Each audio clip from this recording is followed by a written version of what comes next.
My husband said the miscarriage was for the best, because we weren't ready anyway. Then I found out his girlfriend was 12 weeks along. I was still bleeding when I discovered the ultrasound photo. It fell out of his gym bag while I was doing laundry, the way devastating truths always seem to reveal themselves during mundane tasks. The image showed a tiny bean-shaped figure with the date printed clearly at the top. I did the math in my head, counting backward from when I'd lost our baby at 8 weeks. He'd gotten someone else pregnant while I was pregnant, while we were trying, while he was holding my hand at our first ultrasound and pretending to be excited. When I confronted him, he didn't even deny it. "Becca and I have been seeing each other for 6 months, he said calmly, like he was discussing weekend plans. She's keeping it. We're keeping it. The casual cruelty of that correction, the way he'd already formed a we with someone else, made my stomach turn. "You told me our baby dying was for the best," I said, my voice shaking, "that we weren't ready." He had the audacity to look uncomfortable. "That's different. Becca and I have a real connection. She wants this. You were always so anxious about everything." I'd been anxious because he'd been distant for months, because he'd stopped coming to my doctor's appointments, because when I started spotting and called him panicking, he'd taken 2 hours to call back. I realize now he'd probably been with her. My mom helped me pack while he was at work. She didn't say "I told you so," though she'd never liked him. Instead, she held me while I cried and made calls to find me a divorce lawyer. My sister changed all my passwords and blocked his number after he sent a text saying I was being dramatic and we should talk about this like adults. The next week, I learned from a mutual friend that he and Becca were already looking at houses together, 3-bedroom houses. I was still taking pills to manage the miscarriage while he was planning a nursery with someone else. At night, I'd lie awake wondering if he'd ever actually wanted our baby or if he'd been relieved when I lost it, if maybe he'd even hoped for it. Then his mother called, not to apologize or check on me, but to ask if I'd be willing to discuss a settlement that wouldn't drag her son's reputation through the mud. "He made a mistake," she said, "but that baby deserves a father who can provide without being destroyed financially. That baby, not our baby that died, the one that mattered, the one that counted." I hung up and called my lawyer. Then I made a few calls of my own. See, I'd been handling our finances for 4 years. I knew about the joint savings account he thought I didn't check, the one he'd been draining to fund his new life. I also knew about the investment property his parents had put in both our names as a wedding gift, assuming we'd always be married. My lawyer smiled when I showed her the paperwork. But what I didn't know until yesterday was much worse. My sister did some digging on social media, the kind you do when you're furious on someone else's behalf. Becca's profile was public. Her photos went back years. There was one from 9 months ago that made my blood run cold. She was at our anniversary dinner, the restaurant where he'd told me he was meeting clients. She was sitting 2 tables behind us in the background of someone else's photo, watching us, watching me. This wasn't an affair. This was something planned. I spent that night going through every photo on Becca's social media. My sister sat beside me with her laptop, cross-referencing dates and location. What we found was chilling. She'd been everywhere. The coffee shop where I met my mom every Sunday morning, the gym where I took yoga classes, the farmer's market I visited every Saturday. In the background of other people's photos, just another face in the crowd, but always there, always watching. "This is stalking," my sister said quietly. "She was studying you." I found a photo from 11 months ago. My husband and I were at a charity gala his company sponsored. I was wearing the green dress I'd loved, the one that made me feel beautiful. In the corner of the image, barely visible, was Becca. She was wearing an identical dress in black. Her hair was styled exactly like mine. Even her makeup looked similar. She'd been copying me. My hands were shaking as I kept scrolling. There was a post from 13 months ago where she'd checked in at the same hotel where we'd celebrated our second anniversary. The same weekend. Different room, but same hotel.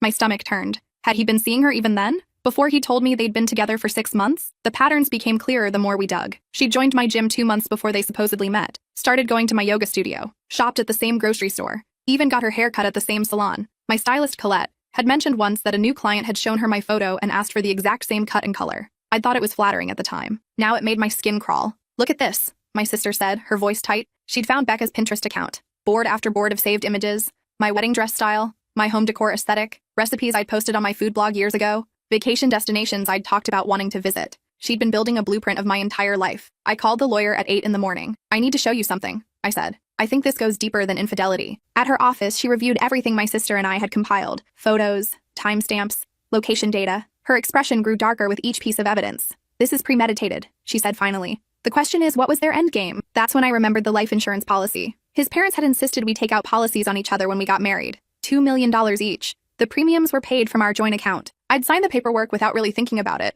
trusting him to handle the financial details. "Pull the policy documents," the lawyer said. "Now." I logged into our shared email account, the one we used for bills and official documents. The insurance company's emails were all there, but something was off. There was a change request from 4 months ago, right around the time I'd gotten pregnant. I opened the attachment with trembling fingers. He'd tried to increase my policy to $5 million. The request had been denied because it required my signature, which he obviously couldn't forge on an official document. But the intent was there, crystal clear. My lawyer's face went white. "We need to involve the police," she said. "This isn't just about divorce anymore." But I wasn't ready to go to the police yet. I needed to understand everything first. I needed to know exactly what I was dealing with. That night, I did something I'd never done before. I logged into his laptop using a password I'd seen him type 100 times. He was careless about security, always using the same combination of his childhood dog's name and his birth year. His email was a goldmine. Messages between him and Becca going back 14 months. But they weren't love letters. They were plans. Detailed, calculated plans. Once she's out of the picture, Becca had written, we'll have everything. The house, the business, the insurance payout. We can start over properly. His response made my blood run cold. Miscarriages are common. Complications happen. We just need to be patient. I read that line over and over. Complications happen. Had he done something? Had he caused my miscarriage somehow? I thought back to the tea he'd made me every morning during my pregnancy, how he'd insisted I drink it, said it would help with nausea, how I'd felt increasingly sick, increasingly weak, until the day I started bleeding. There were other emails, discussions about my daily routines, my schedules, where I'd be, and when. Becca had created detailed spreadsheets tracking my movements. She knew what time I left for work, which route I took, where I parked. She knew my lunch spots, my evening activities, my weekend habits. One email made me physically ill. She takes the same route home every night, Becca had written. There's a curve on Oakmont Road with no guardrail. If her brakes failed there, it would look completely accidental. The drop is 60 feet. I drove that route every single day. I'd driven it the night before that, for months, completely unaware that someone was planning my death along that road. I screenshotted everything, every single message, every spreadsheet, every sick detail of their planning. Then I forwarded them all to my personal email and deleted the sent messages from his account. He'd never know I'd found them. The next morning, I went to see Dr. Walsh, the OB who'd handled my miscarriage. I need to ask you something, I said. Is there any way to know if a miscarriage was caused by something external, like a medication or substance? She looked at me carefully. Why are you asking? I told her everything. The affair, the insurance policy, the messages, the tea. She listened without interrupting, her expression growing more serious with each word. I still have your blood work from that day, she said finally. Standard procedure is to keep it for 6 months. Let me run some additional tests. Those 4 days waiting for results were torture. I stayed with my mom, afraid to be alone in the apartment I'd rented after leaving our house. Afraid to sleep, afraid of what the tests might reveal, and equally afraid they'd show nothing. My sister brought me meals I couldn't eat. My best friend Alicia came over and just sat with me, not asking questions, just being present. I started having panic attacks. The first one hit me in the grocery store. I was walking past the tea aisle and suddenly I couldn't breathe. My vision tunneled. My heart felt like it was going to explode out of my chest. A store employee found me sitting on the floor between the aisles, gasping for air. When Walsh called me into her office 4 days later, I knew from her face. Her hands were folded on her desk, her expression grave. I found elevated levels of several compounds, she said. Herbs that can cause uterine contractions, specifically blue cohosh and pennyroyal. In the amounts present in your system, they would absolutely cause a miscarriage. The room tilted. He poisoned me, I whispered. He killed our baby. I'm legally obligated to report this, Dr. Walsh said gently. This is attempted murder. The fact that you survived is honestly miraculous. These amounts could have killed you too. Your liver enzymes were elevated. Another week or two of ingesting this and you would have gone into organ failure. I sat in her office and cried for an hour. Not just for the baby I'd lost, but for the person I'd been. The woman who'd trusted her husband with her life, with her body, with her future. That woman was gone now. Murdered just as surely as our baby had been. The police detective assigned to my case was Officer Ramona Torres. She was in her mid-40s with kind eyes and a no-nonsense demeanor. She'd seen cases like this before, she said. More often than people realized. Husbands who want out but don't want to lose financially, she explained. The mistress who wants the lifestyle without the weight. They convince themselves it's justified somehow, that their victim deserves it for some imagined slight. She was patient with me. Let me tell the story at my own pace. Didn't rush me when I started crying or needed breaks. She treated me like a person, not just a case number. When I showed her the screenshots of the emails, her jaw tightened. This is one of the most premeditated cases I've ever seen, she said quietly. The investigation moved quickly once Dr. Walsh provided the medical evidence.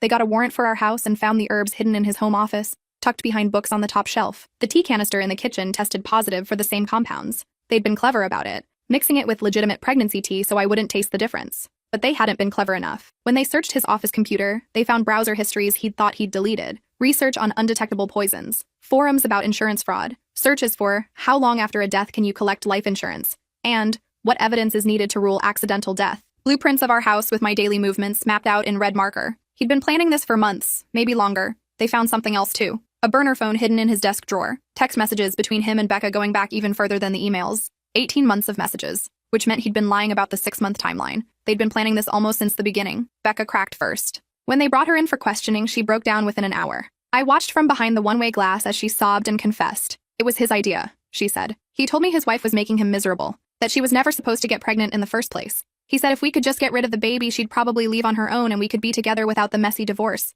And when I didn't leave, I asked through the glass, though she couldn't hear me. Officer Torres glanced at me, then gestured for the detective in the room to ask, what happened when she didn't leave after the miscarriage? Detective Morrison asked Becca. He said we needed to be more creative, Becca whispered. He said the insurance policy would set us up for life, that accidents happen all the time, that she drove that dangerous road every night, that it would be easy. Officer Torres beside me tensed. Did he specify what kind of accident? Through the speaker, we heard Becca's answer. He was going to cut the brake lines on her car, make it look like mechanical failure. He'd already researched how to do it. There are YouTube videos. He'd bought the tools. He was going to do it on a Friday night so she wouldn't discover it until Monday morning when she left for work. The brakes would seem fine at first, but then fail completely on that curve. My stomach turned. That was tomorrow. He'd been planning to kill me tomorrow. Officer Torres put her hand on my shoulder. You're safe now, she said quietly. He can't hurt you. But I didn't feel safe. I felt violated, betrayed, foolish for never seeing it coming. How had I not known? How had I shared a bed with someone planning my murder and never felt the danger? Becca told them everything. How they'd met at a work conference 18 months ago. How he'd complained about his wife being needy and boring. How he'd shown her photos of me,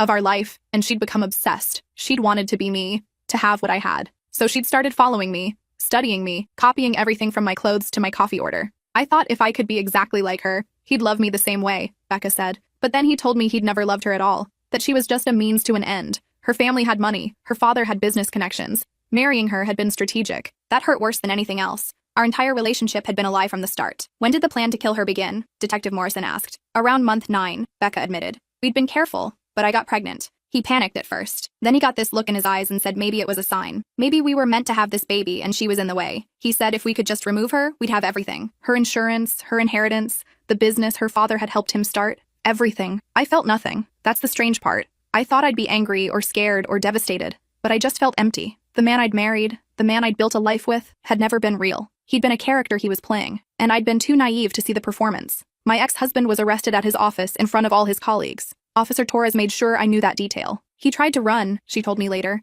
Made it to the parking garage before we caught him. Kept screaming that Becca was lying, that she'd made everything up because he'd tried to end things with her. But the evidence didn't lie. The herbs, the poison in my system, the emails, the browser history, the tools he'd purchased to cut my brake lines, found in his trunk with a receipt dated 2 days ago, the burner phone, the spreadsheets tracking my every movement. His lawyer tried everything, tried to get the evidence thrown out, claiming the search was illegal. But my lawyer was better. She presented documentation showing I had every legal right to access our shared computer and accounts as his wife. Everything I'd found was admissible. They tried to claim Becca had acted alone, that he was an innocent victim of her obsession. But the timeline didn't support that. The emails from his account, the purchases on his credit card, the research on his work computer. All of it pointed to him as the architect of the plan. The trial took 8 months. 8 months of my life consumed by lawyers and court dates and reliving the worst moments over and over. I sat through every day of it, watching him try to paint himself as the victim. His lawyer argued that Becca had manipulated him, seduced him, convinced him to do things he'd never normally do. But the prosecution had too much. They brought in Dr. Walsh, who testified about the levels of poison in my system. They brought in a toxicologist who explained exactly how the herbs worked,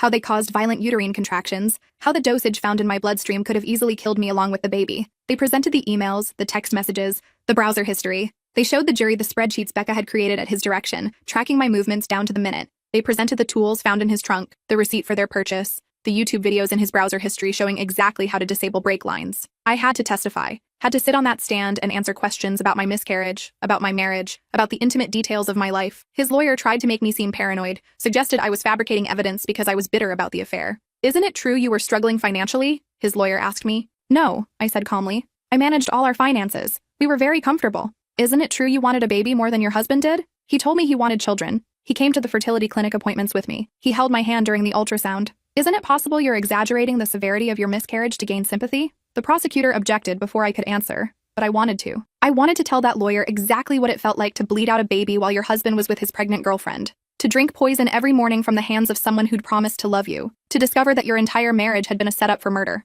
But I didn't get the chance. The judge sustained the objection and instructed the jury to disregard the question. The prosecution presented the medical evidence. Dr. Walsh's testimony about the herbs in my system, the tea canister from our kitchen that tested positive for the same compounds, the handwritten notes found in his office detailing the best time to tamper with my car when I'd be most vulnerable, when the accident would seem most plausible. One note made the entire jury gasp. It was dated 2 days after my miscarriage. It read, "Target survived, resilient, need new approach. Insurance claim still viable if properly executed. Car accident most plausible. Brake line failure on Oakmont Road curve. Friday evening optimal. Appears to be researching weekend plans. Likely driving to sister's house. Will be alone." He'd been planning my death while I was still bleeding from losing our baby. The jury looked at him differently after that testimony. I watched their faces change from neutral to disgusted. One woman in the front row was openly crying. An older man in the back shook his head in disbelief. During the defense's case, his mother took the stand. She testified about what a good son he was, how he'd never hurt anyone, how he'd been an altar boy as a child. The The prosecutor asked her one simple question on cross-examination. Mrs. Peterson, were you aware your son tried to increase his wife's life insurance policy to $5 million 4 months ago? She went pale. No. Were you aware your son kept herbal abortifacients in his home office? No. Were you aware your son's mistress had been stalking his wife for 18 months? No, she whispered. Were you aware your son purchased tools specifically designed to cut brake lines and kept them in his vehicle? No. So you don't actually know your son at all, do you, Mrs. Peterson? She didn't answer, just started crying. His father, sitting in the gallery, looked like he'd aged 20 years. The prosecution's closing argument was devastating. They walked the jury through every piece of evidence. The timeline of the affair, the poison in my system, the spreadsheets tracking my movements, the tools in his trunk, the notes planning my death, the insurance policy he'd tried to increase. This wasn't a crime of passion, the prosecutor said. This wasn't a mistake or an accident. This was cold, calculated, premeditated murder. He poisoned his pregnant wife, killing their unborn child. When she survived, when she didn't leave him as he'd hoped, he planned to stage a car accident to collect millions in insurance money. He researched it. He bought the tools. He set the date. The only reason his wife is alive today is because we caught him one day before he planned to execute her murder. The jury deliberated for less than 5 hours. Guilty on all counts. Attempted murder in the first degree, conspiracy to commit murder, voluntary manslaughter for the death of our unborn child, insurance fraud, unlawful surveillance. I watched him as the verdict was read, waited for some reaction, some sign of remorse. But there was nothing, just cold, empty eyes. The same eyes that had looked at me with pretend love for 4 years. Sentencing came 2 weeks later. The judge's words are burned into my memory. You didn't just plan to take a life, she said, looking directly at him. You took the life of your own child and attempted to take the life of your wife, the mother of that child, all for financial gain. You poisoned her slowly, watching her suffer, watching her grieve the baby you killed, all while planning to finish the job. The depravity of your actions is difficult to comprehend. She sentenced him to 30 years. Becca got 15 years for conspiracy and being an accessory to attempted murder. His mother tried to speak on his behalf, sobbing about how he'd made mistakes but didn't deserve to lose his whole life. The judge cut her off. Your son took a life and planned to take another. He deserves every single day of this sentence. I only wish I could give him more. I gave a victim impact statement, stood in front of that courtroom and told them exactly what he'd taken from me. Not just my baby, not just my sense of safety, but my ability to trust, my faith in people, my belief that love was real. I drank poison from his hands, I said, my voice steady. I trusted him with my body, with my baby, with my life, and he used that trust to try to murder me. He killed our child. He planned my death. And when I think about the fact that I could have died, never knowing the truth, never knowing that the man I loved saw me as nothing more than an insurance payout, it makes me sick. I looked at him directly. You tried to erase me. You failed. I'm still here. And I'll be here long after you're forgotten. He looked away first. After the trial, I sold everything. The house where I'd drunk poison thinking it was love. The investment property his parents had gifted us. The car I'd driven every day, never knowing my husband was planning to sabotage the brakes. All of it had to go. His parents tried to fight me for the investment property, claimed it was a family asset, meant to stay in their family. My lawyer destroyed that argument in minutes. Your son was convicted of attempting to murder his wife, she said coldly. He has no claim to any marital assets, and frankly, you should be grateful Mrs. Peterson isn't suing your family for emotional damages. They backed off after that. I gave half the money from the sales to a women's shelter that specialized in domestic violence cases. The director, Patricia, cried when I handed her the check. She'd survived her own abusive marriage, had built the shelter from nothing after escaping with her 2 daughters. You're saving lives, she said, hugging me tight. You know that, right? This money will help so many women escape situations like ours. The other half I put in a trust fund. Not for me, for the baby that would have been. I named it the Baby Grace Foundation, even though I didn't know if we were having a boy or a girl. It didn't matter. They deserved to be remembered. My mom moved in with me for the first few months after the trial. She didn't ask if I needed her. She just showed up with 2 suitcases and her cat, Whiskers, and made it clear she was staying. We didn't talk about him. We didn't dissect what had happened or why. We just existed together, and somehow that was enough. She'd make me breakfast every morning even though I could barely eat. She'd sit with me during panic attacks at 2 in the morning. She'd hold me when I woke up screaming from nightmares where I was still drinking that poisoned tea, where the brakes failed on Oakmont Road, where I died never knowing the truth. My sister visited every weekend. She'd bring movies and junk food and we'd sit on the couch like we had when we were teenagers. She never made me talk about my feelings or process my trauma. She just sat with me. Presence was healing in a way words never could be. Slowly, painfully, I started to rebuild. I went back to work at the marketing firm where I'd been before everything fell apart. My boss, Harrison, had held my position for me, told me to take all the time I needed. When I walked in on my first day back, the entire office stood and applauded. I cried right there in the middle of the floor. My co-workers were careful around me at first. They didn't know what to say, how to act around someone who'd survived attempted murder. But gradually, things normalized. I was just another person in the office, working on campaigns and meeting deadlines. The normalcy was healing. I started therapy with Dr. Caroline Martinez, not because I thought I was broken, but because I wanted to understand how I'd missed the signs, how the man I'd loved had hidden such darkness. You didn't miss anything, Dr. Martinez told me in our first session. People like him are expert manipulators. They show you exactly what you want to see until it's too late. But it wasn't too late. That was the thing I kept coming back to. I was still here. I'd survived. Against odds that should have killed me, I'd survived. Therapy wasn't easy. Some sessions left me raw and broken. We talked about the miscarriage, about drinking poison for weeks without knowing, about the moment I realized my husband wanted me dead, about learning to trust again, about forgiving myself for not seeing what I couldn't have possibly seen. You're grieving multiple losses, Dr. Martinez explained. Your baby, your marriage, your sense of safety, the person you thought your husband was, the future you thought you were building. All of that is valid grief. She gave me homework. Journal about my feelings. Practice self-compassion exercises. Make a list of green flags in relationships so I'd know what healthy looked like. Start dating when I was ready, but only when I was truly ready. I wasn't ready for a long time. 18 months after the trial, I met Jordan. I wasn't looking for it. I'd convinced myself I'd never trust anyone again, but Jordan was different. We met at a coffee shop when he accidentally grabbed my order. Vanilla latte with oat milk? He'd said, holding up the cup with an apologetic smile. That's mine, I'd replied, surprised to find myself smiling back. He'd insisted on buying me a replacement, and somehow we ended up talking for 2 hours. He was a high school English teacher, coached the debate team,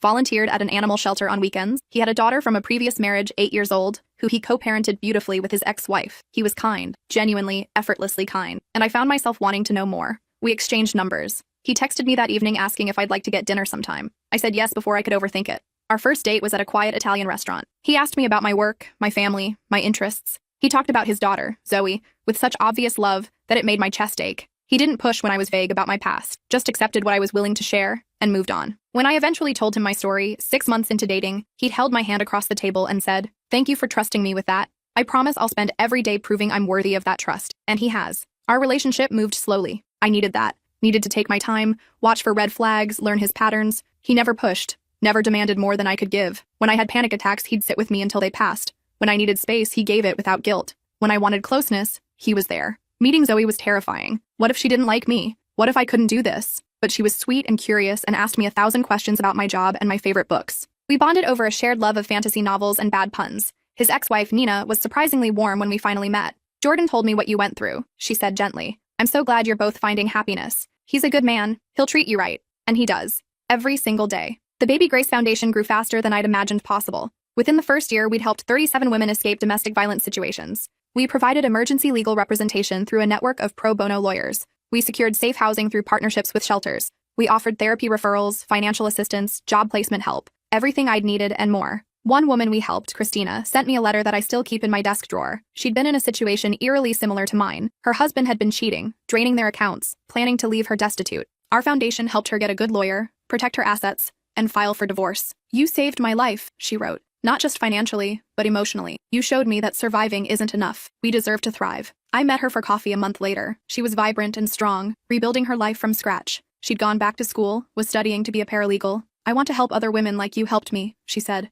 "I want to be part of the solution." She volunteers at the foundation now. So do 4 other women we've helped. They've taken their pain and transformed it into purpose. Last month I got a letter, prison mail, from him. I almost threw it away without opening it, but something made me look. The letter was full of apologies and excuses. He'd found God in prison, apparently. He wanted me to know he was sorry, that he'd been lost and confused and let Becca manipulate him into doing terrible things. I read it once. Then I burned it in my kitchen sink, watching the pages curl and blacken. He didn't get to be forgiven. He didn't get to find peace at my expense. He'd killed our child and tried to kill me. Some things don't deserve redemption. But I also realized something as I watched that letter turn to ash. I didn't hate him anymore. Hate requires energy, emotion, investment. He didn't deserve any of those things from me. He was just a cautionary tale now. A chapter in my story that was closed. Jordan found me standing at the sink, watching the ashes swirl down the drain. "You okay?" he asked softly, wrapping his arms around me from behind. "Yeah," I said, leaning back into his warmth. "I'm okay." My sister called last night with news that made me cry happy tears for the first time in years. She's pregnant, 8 weeks along. She was terrified to tell me, worried it would hurt me or bring everything back.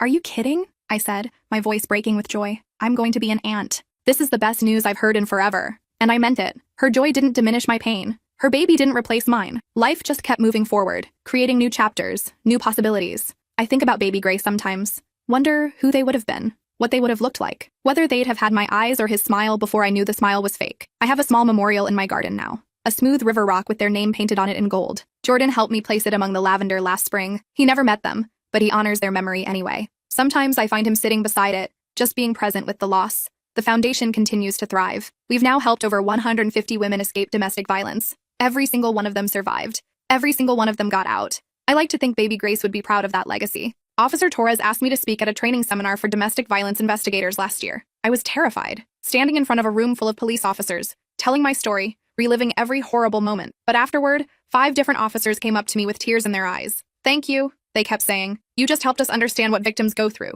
You're going to help us solve cases, save lives." Maybe that's the point. Maybe we take our trauma and transform it into something that helps others. Jordan proposed 4 months ago. Nothing dramatic or public. Just the 2 of us on my couch after a long day, eating takeout Chinese food. "I love you," he said simply. "I love the strength it took to survive what you survived. I love how you've built a life that honors your pain without being consumed by it. Will you marry me?" I said yes. We're planning a small ceremony, just family and close friends. My mom will walk me down the aisle. My sister will be my maid of honor, heavily pregnant by then. Dr. Martinez is invited. Officer Torres, Dr. Walsh, Patricia from the shelter. All the women who helped me survive will watch me thrive. My sister had her baby 2 weeks ago. A girl. She named her Grace. I sobbed when she told me. "Are you sure?" I asked through tears. "You don't have to." "I want to," my sister said firmly, cradling her daughter. "Baby Grace deserves to be remembered. This way, she always will be." I held my niece for the first time yesterday. She's perfect, tiny and red-faced and absolutely perfect. And as I looked down at her, I understood something profound. Life doesn't replace loss. It doesn't erase pain, but it does continue. It creates new love, new joy,